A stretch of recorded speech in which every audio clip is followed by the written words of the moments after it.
ಎಲ್ಲರಿಗೂ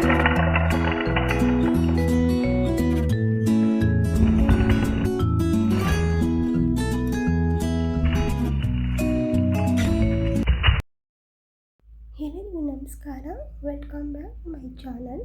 ನಾನಿವತ್ತು ಒಂದು ಹೊಸ ರುಚಿ ಹಾಗೂ ಹೊಸ ಥರ ವಡೆ ಮಾಡ್ತಾಯಿದ್ದೀನಿ. ತುಂಬ ಚೆನ್ನಾಗಿರುತ್ತೆ, ಕಡಿಮೆ ಸಮಯದಲ್ಲಿ ಬೇಗ ಆಗುತ್ತೆ, ರುಚಿ ಅಂತೂ ಸಖತ್ತಾಗಿರುತ್ತೆ. ಹಾಗೆ ಈವ್ನಿಂಗ್ ಸ್ನ್ಯಾಕ್ಸ್ ಟೈಮಲ್ಲಿ ಟೀ ಜೊತೆ ಅಥವಾ ಕಾಫಿ ಜೊತೆ ತುಂಬ ಚೆನ್ನಾಗಿರುತ್ತೆ. ಇಲ್ಲಿ ನಾನು 2 ಈರುಳ್ಳಿ ತೊಗೊಂಡು ಕಟ್ ಮಾಡ್ಕೊಂಡಿದ್ದೀನಿ, ಹಾಗೆ 2 ಬೆಳ್ಳುಳ್ಳಿ ಹಿಟ್ಟು ತೊಗೊಂಡಿದ್ದೀನಿ, ಹಾಗೆ 2 ಗ್ರೀನ್ ಚಿಲ್ಲಿ ಕಟ್ ಮಾಡ್ಕೊಂಡಿದ್ದೀನಿ, ಅರ್ಧ ಬಟ್ಲಷ್ಟು ಕಡಲೆ ಹಿಟ್ಟು ಹಾಕ್ಕೊತಾ ಇದ್ದೀನಿ, ಸ್ವಲ್ಪ ಜೀರಿಗೆನೂ ಕೂಡ ಹಾಕ್ಕೊಂಡಿದ್ದೀನಿ, ಹಾಗೆ ಅಕ್ಕಿ ಹಿಟ್ಟು ಕೂಡ ಅರ್ಧ ಬಟ್ಲು ತೊಗೊಂಡಿದ್ದೀನಿ ನಾನು ಕ್ರಿಸ್ಪಿಗೋಸ್ಕರ.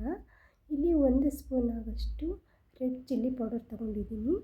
ಹಾಗೆ ನೋಡಿ, ಇದೆ ಮೇನ್ ಬೇಕಾಗಿರೋದು ಪಾಲಕ್ ಸೊಪ್ಪು, ಚೆನ್ನಾಗಿ ತೊಳೆದು ಕಟ್ ಮಾಡಿ ಇಟ್ಕೊಂಡಿದ್ದೀನಿ. ಕೂಡ ಹಾಕ್ಕೊತಾ ಇದ್ದೀನಿ. ಪಾಲಕ್ ಸೊಪ್ಪು ಮತ್ತು ಸ್ವೀಟ್ ಕಾರ್ನ್ 2 ಕೂಡ ಹೆಲ್ದಿನೇ. ವಾರದಲ್ಲಿ ಒಂದು ಸಲ ಈ ಥರ ಯಾವಾಗಾದರೂ ಫ್ರೀ ಇದ್ದಾಗ ಮನೆಯಲ್ಲಿ ಎಲ್ರಿಗೂ ಮಾಡಿಕೊಡಿ, ತುಂಬ ಚೆನ್ನಾಗಿರುತ್ತೆ, ರುಚಿ ಅಂತೂ ಸಖತ್ತಾಗಿರುತ್ತೆ, ಅದರಲ್ಲಿ ಯಾವ ಬದಲಾವಣೆಯೂ ಇಲ್ಲ. ಒಂದು ಮೀಡಿಯಮ್ ಆಗಿ ಇದನ್ನು ಮಿಕ್ಸ್ ಮಾಡ್ಕೋಬೇಕಾಗುತ್ತೆ. ಜಾಸ್ತಿ ನೀರೆಲ್ಲ ಹಾಕಿ ಕಲಿಸ್ಬಾರ್ದು, ತೆಳುವಾಗ್ಬಿಟ್ರೆ ಹಾಕಿರೋ ಈರುಳ್ಳಿ ಮತ್ತು ಸ್ವೀಟ್ ಕಾರ್ನ್ಸ್ ಎಲ್ಲ ಬಿಟ್ಕೊಂಡ್ಬಿಡುತ್ತೆ. ಅದಕ್ಕೋಸ್ಕರ ಸ್ವಲ್ಪ ನೀರು ಹಾಕ್ಕೊಂಡು ಗಟ್ಟಿಯಾಗಿ ಕಲಿಸ್ಕೋಬೇಕಾಗುತ್ತೆ. ನಾನಿಲ್ಲಿ ಕಲಸಿದ್ದು ಮುಗೀತು. ನಾನಿವಾಗ ಒಲೆ ಮೇಲೆ ಒಂದು ಬಾಣಲೆ ಇಟ್ಟು ಅದಕ್ಕೆ ಎಣ್ಣೆ ಹಾಕ್ಕೊತಾ ಇದ್ದೀನಿ. ಎಷ್ಟು ಬೇಕಷ್ಟು ಮಾತ್ರ ಹಾಕ್ಕೊಂಡಿದ್ದೀನಿ ನಾನು. ಮತ್ತು ಇಲ್ಲಿ ನಾನು ನನಗೆ ಯಾವ ರೀತಿ ಬೇಕೋ ಆ ರೀತಿ ವಡೆನ ಮಾಡ್ಕೊತಾ ಇದ್ದೀನಿ.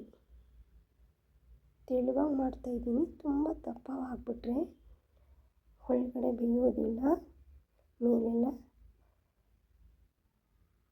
ಸೀದೋಗ್ಬಿಡುತ್ತೆ. ಅದಕ್ಕೋಸ್ಕರ ತೆಳ್ಳಗೆ ಮಾಡ್ತಾಯಿದ್ದೀನಿ.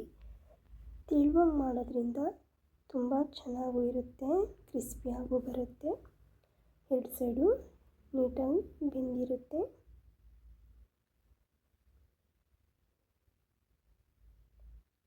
ನಾನಿಲ್ಲಿ ಬಾಣಲಿ ಚಿಕ್ಕದಿರೋದ್ರಿಂದ ಸ್ವಲ್ಪನೇ ಮಾಡೋಕ್ಕಾಗ್ತಾ ಇರೋದು. ನೋಡಿ ಎಷ್ಟು ಚೆನ್ನಾಗಿ ಬಂದಿದೆ ಅಂತ. ಬೇಯೋದಕ್ಕೆ ತಿರುಗಾಕ್ತಾ ಇದ್ದೀನಿ. 2 ಸೈಡು ಬೇಯಿಸ್ಕೋಬೇಕಾಗುತ್ತೆ, ಆದರೆ ಮೀಡಿಯಮ್ ಉರಿನಲ್ಲೇ ಬೇಯಿಸಬೇಕು, ತುಂಬ ಉರಿ ಜೋರಾಗಿ ಮಾಡ್ಕೋಬಾರ್ದು, ಮೇಲೆಲ್ಲ ಸೀದೋದ್ರೆ ಒಳಗಡೆ ಬೇಯೋದಿಲ್ಲ. ಮೀಡಿಯಮ್ ಉರಿನಲ್ಲೇ ನಿಧಾನವಾಗಿ ಫ್ರೈ ಮಾಡ್ಕೋಬೇಕಾಗುತ್ತೆ.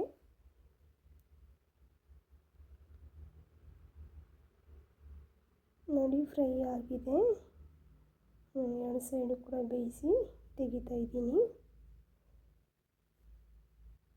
ಎಷ್ಟು ಚೆನ್ನಾಗಿ ಬಂದಿದೆ, ಕಲರ್ ಕೂಡ ಬ್ರೌನ್ ಕಲರ್ ಬಂದಿದೆ, ಸೇಮ್ ಕಡಲೆಬೇಳೆ ವಡೆ ರೀತಿಯಾಗೆ.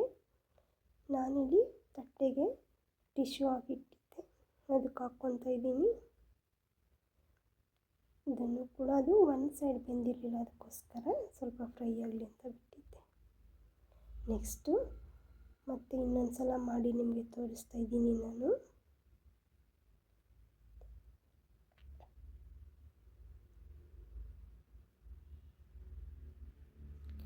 ಇನ್ನಲ್ಲೇ ಬೇಯಿಸ್ಕೋಬೇಕಾಗುತ್ತೆ.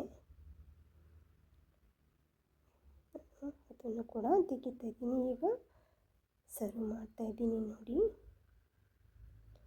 ಸೇಮ್ ಕಡಲೆಬೇಳೆ ವಡೆ ಹೇಗಿರುತ್ತೋ ಹಾಗೆ ಇದೆ. ಟೇಸ್ಟ್ ಮಾತ್ರ ತುಂಬ ಚೆನ್ನಾಗಿರುತ್ತೆ. ನಾನಿಲ್ಲಿ ಟೊಮೊಟೊ ಸಾಸ್ ಜೊತೆ ಸರ್ವ್ ಮಾಡ್ತಾಯಿದ್ದೀನಿ. ಹಾಗೆ ಯಾರ್ಯಾರು ನನ್ನ ಚಾನಲ್ ನೋಡ್ತಾ ಇದ್ದೀರೋ ಪ್ಲೀಸ್ ದಯವಿಟ್ಟು ಸಬ್ಸ್ಕ್ರೈಬ್ ಮಾಡ್ಕೊಳ್ಳಿ. ಹಾಗೆ ನಮ್ಮ ಚಾನಲ್ ನೋಡಿ. ಎಲ್ಲರಿಗೂ ನಮಸ್ಕಾರ.